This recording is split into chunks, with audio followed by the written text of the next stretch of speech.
Staying safe during alert day weather, we have team coverage on what you should know about your holiday travel and morning commute. And we are continuing to track the alert day conditions as we go throughout the overnight hours. How much snow we could wake up to on Monday in the full forecast. And celebrating the 90th birthday of the Dalai Lama right here in Madison. We're taking a look at the year-long celebration in Dane County. That's all coming up tonight at 10. Good evening and thanks for joining us tonight. My name is Tanasia Shaw. Jalen Banks has the night off. Winter weather is in full swing throughout South Central Wisconsin right now. First, we're going to take a live look out in Dodgeville where you can see that snow is just piling up. And listen, as we know, this is just the beginning. We're tracking tonight's winter weather with team coverage, covering the current conditions and covering how to stay safe during this alert day weather. Let's start with our first warned meteorologist, Blaze Keller. Blaze, during our newscast, we watched the weather change from rain to snow. That's right. And now the colder air is here, and that means we're going to be dealing with the snow pretty much from here until about 6, 7, maybe as late as 8 o'clock in the morning on Monday. We're looking at breezy northwesterly winds as well, upwards of 50 miles per hour at times, not to mention all the cooler air is going to freeze the rain that we saw today and that little bit of melting as well, making for slick spots on the road. We're looking at a winter storm warning and a winter weather advisory still in effect until noon on Monday. So again, we are not done with this snow by any means.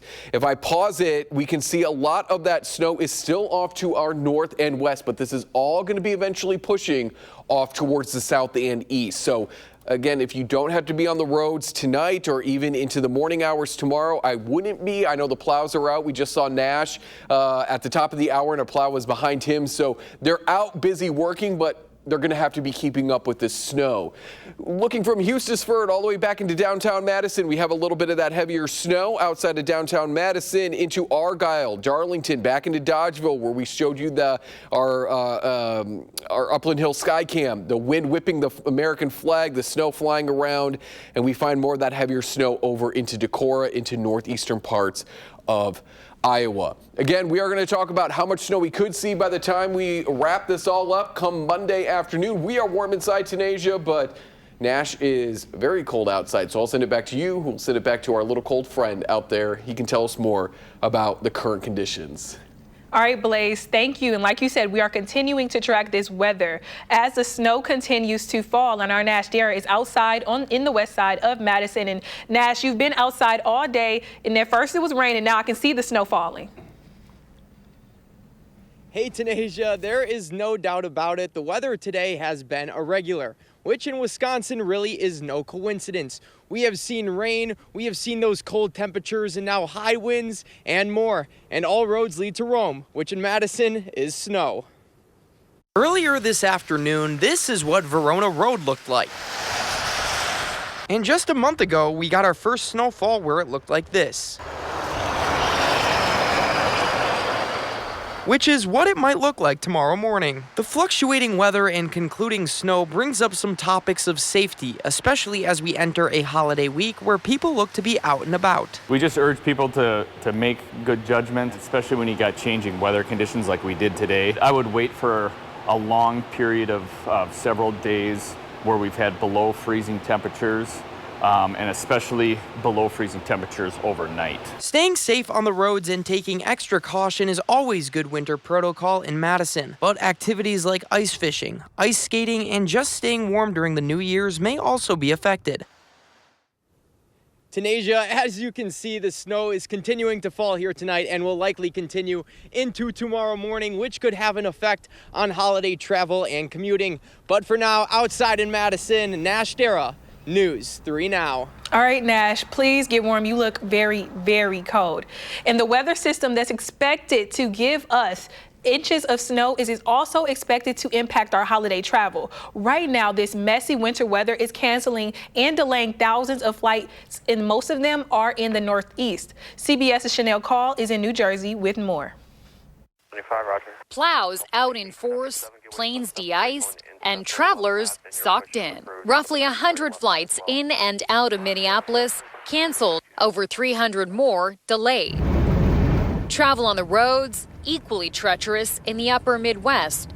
The latest travel disruptions follow a massive storm that slammed the Northeast this weekend, delaying more than 20,000 flights and canceling nearly 3,000 more.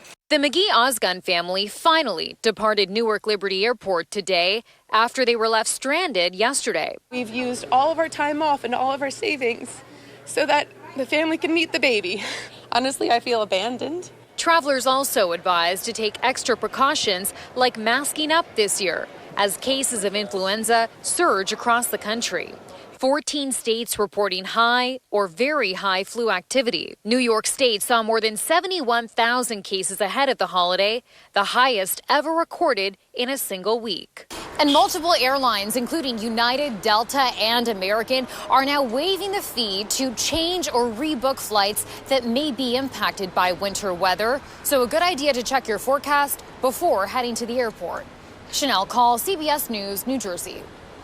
There are also cancellations at the Dane County Regional Airport here in Madison. At last check, there are 32 delays and 9 canceled flights today, and that is according to FlightAware.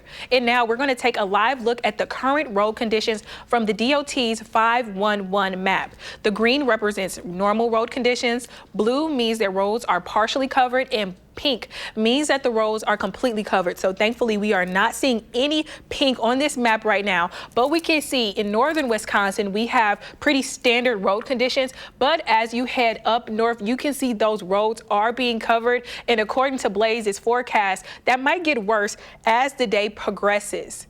Now, the city of Madison is giving an update about how they plan to keep the roads clear tonight into Monday.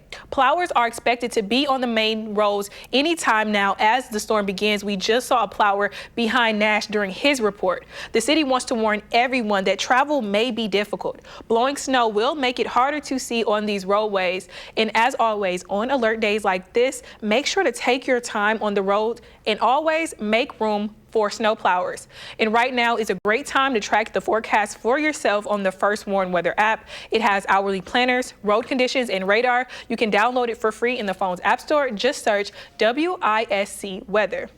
And New Year's Eve is just days away. As you prepare to count down the holiday, it's important to have a plan in your ride situation figured out before even stepping out the door. This year, Madison Metro is not offering extended hours for the 31st. If you're going to drink, it's always important to have a designated driver. Another option is to use rideshare apps like Uber, Lyft, or you can always call a taxi. If you feel like you can't go behind the wheel, as a last resort, you can use AAA's Tow to Go program on the 31st. We have more information about that service on our website right now. And this past summer, the Dalai Lama celebrated his 90th birthday, but that was just the beginning of the festivities. Our Maya Tate met with a local org about how they continue to celebrate. For the last 3 days, the Wisconsin Tibetan Association has been celebrating the 14th Dalai Lama's 90th birthday as a part of a year-long Year of Compassion celebration. Although the Dalai Lama's birthday was in July, monasteries and communities all over the world are celebrating until his next birthday. They're calling it the Year of Compassion, stemming from the Dalai Lama's constant sentiment toward that mindset. The name is the compassion because he always mentioned about the compassion, and his always wishes to the people they practice about the compassion. That's why it's called the compassion of year. Nobody wants the suffering, everybody wants the happiness. And so because of that, so we celebrating compassion for a year, like that's why it's called the compassion of year. Since Friday, visiting monks have been creating the Medicine Buddha Sand Mandala, an ancient technique often used for meditation. For a celebration like this, the Sand Mandala was made to honor the Dalai Lama and to bring him good health and a long life. This year especially we visit here to celebrate His Holiness the 14th Dalai Lama's 90th birthday, and so that's why we choose to make the Medicine Buddha Mandala. Traditionally, the Sand Mandala would be dissolved, typically in a river, following the end of its creation, as a part of the practice called impermanence. Not to attach it, like this beautiful design, even in this world, how beautiful and how strong and how powerful is, nothing stays forever. The mandala created this weekend will not be dissolved, though. It will instead be saved for future visits. Reporting in Madison, Maya Tate, News 3 Now. Maya, thank you. The celebration for the Dalai Lama's birthday will continue around the world until next July. President Trump and the Ukrainian President Vladimir Zelensky met in Mar-a-Lago today. We're covering the peace plan in works right now. plus a deadly helicopter crash in New Jersey. We're taking a look at the ongoing investigation as officials try to figure out how this happened.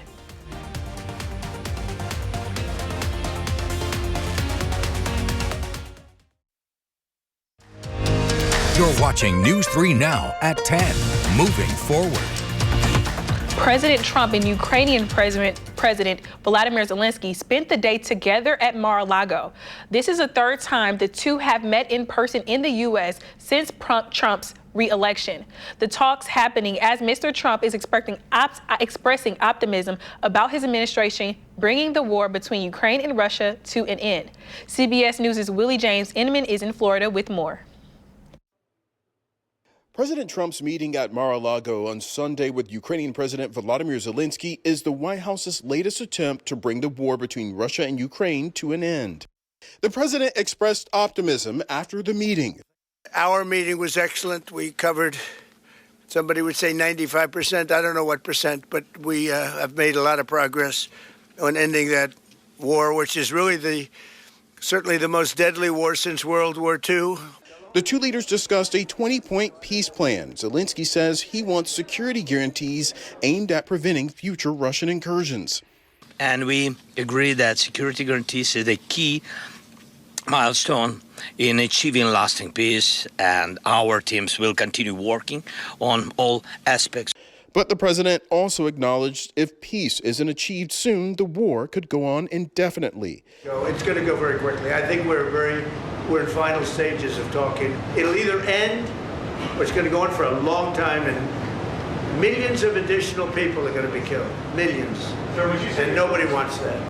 Earlier on Sunday, President Trump posted on Truth Social that he had a very good and productive call with Russia's President Vladimir Putin. He then told reporters later in the day that he would follow up with another call to Putin after his meeting with Zelensky wrapped up. Sunday's meeting comes one day after President Zelensky met in person with Canadian Prime Minister Mark Carney and held a virtual call with European leaders. The meeting also comes after a weekend of attacks in the region. On Saturday, Russia launched a deadly drone and missile strike on Ukraine's capital city of Kyiv. In order for any deal to be finalized, it will require the sign-off of Russia's President Putin. Willie James Inman, CBS News, West Palm Beach, Florida. President Zelensky conceded last week he'd be willing to withdraw with Ukrainian troops from Ukraine's eastern industrial heartland if Russia pulls back and allows the area to become demilitarized zone to be monitored by international forces. And right now, one person is dead and another is injured after a mid-air helicopter crash in New Jersey. This happened around 11:30 in the morning today. The FAA is saying that there were only two pilots in the helicopters that collided. A fire department in southern New Jersey said that one of the victims was possibly having a heart attack when first responders went to the scene. CBS News talked to residents in New Jersey that heard the crash. I thought my heater exploded just from that noise. I was like, what could it be? You know, what is it? And I knew it had something to do with that wub wub. I said, our heater exploded. And he said, no, a helicopter just crashed in the backyard. Caitlin Collins goes on to say that her husband was one of the first to see that collision. The National Transportation Safety Board, better known as NTSB, is investigating how this happened. And the Rose Bowl and the Rose Parade are just days away, and people were invited to see the final touches of the floats before they go down in Pasadena. Here is a look at some of the floats that will be seen in California on New Year's Day. This will be the 137th Rose Parade, and the Grand Marshal next year, is Magic Johnson. Wisconsin has their very own special guest that will be in the parade this week. A band director at DeForest High School is the only band instructor in the state of Wisconsin that will play in the parade. This, for me, was a bit of a walk the walk moment, and put myself out there a little bit and take that risk and do something a little bit outside my comfort zone and show them what I can do, and hopefully that inspires some kids to reach for some of their goals too. According to the National Weather Service, raining is possible during the parade, and it hasn't rained on that parade since 2006, according to the LA Times. And here in Wisconsin, it rained on our parade, just of Sunday earlier today, but that rain is now snow. That's right. Yes, it did rain on the parade. It's kind of been raining on the parade that is, the quintessential feeling of Christmas and going into New Year's. With snow on the ground, it's cold. We were in the 30s and 40s pretty much up till now.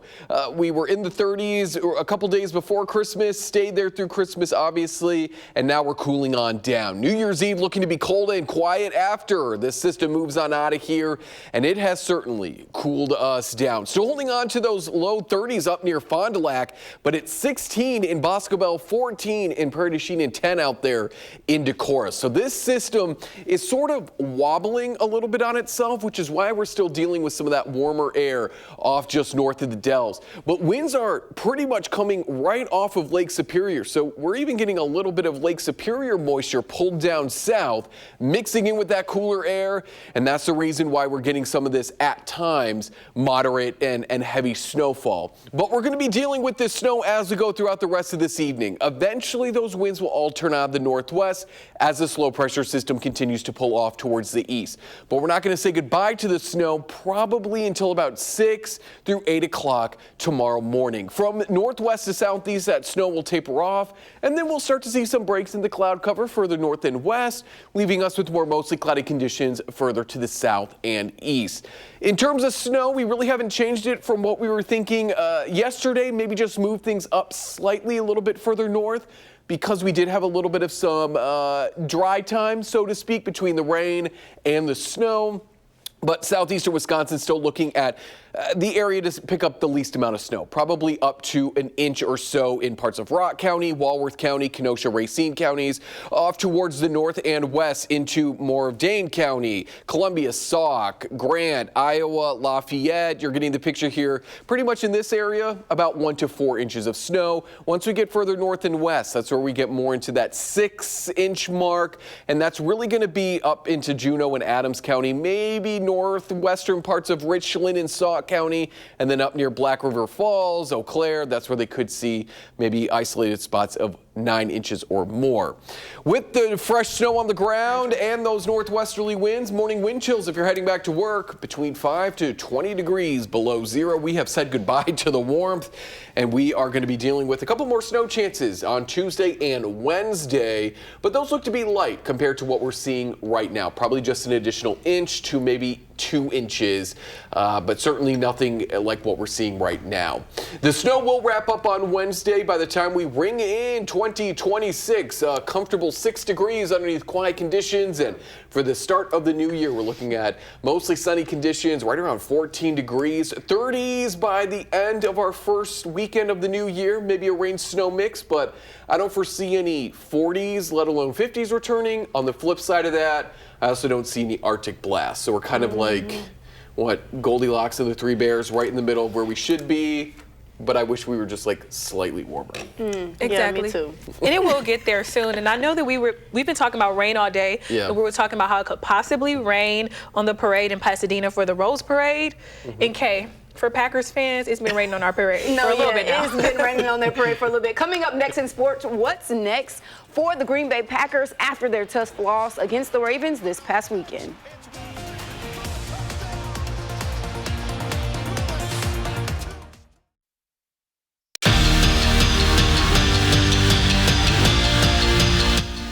An unfortunate loss for the Packers the other day, but they still have more to play ahead of them heading into the playoffs. Now, yesterday's performance was not what the Packers should have been doing, but let's see.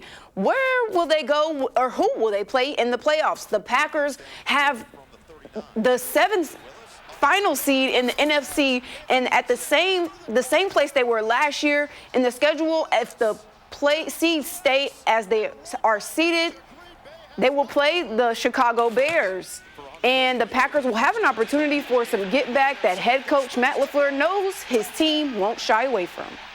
We got a pretty proud group in there. I think they're all disappointed in our performance tonight.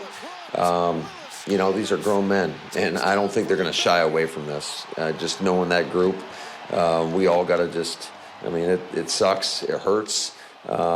It's extremely disappointing, but we all, each individual, have to look in the mirror and say, are we doing what we need to do on a daily basis to give us our team the best chance to go out there and compete against good football teams.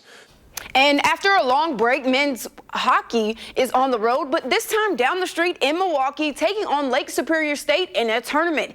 And it has been all Wisconsin as Weston Knox scores his first collegiate goal from a lob shot from the blue line to give the Badgers the #1 first point of the game. And then finishing it off, Finn Brink scores, and the Badgers win this holiday face-off 3-2 in Milwaukee. And with one more non-conference game against Milwaukee this Tuesday, Badger men's basketball is looking to get into a flow state as they start conference play in the Kohl Center with Purdue next Saturday. How about that? All right, Kay, that is a lot going on. And as I said earlier, that possible playoff game between the Bears and Packers will be one to watch. Definitely. Yeah, it's going to be one to watch for sure. I mean, they each have won one this season. It'll be the third time they meet up against one another. Whoever takes that one's going to be feeling some type of pride for sure. All right, Kay, thank you. We'll check back in with you in just a few minutes, and we're going to get a final check of the weather. Blaze will have his forecast in just a few minutes.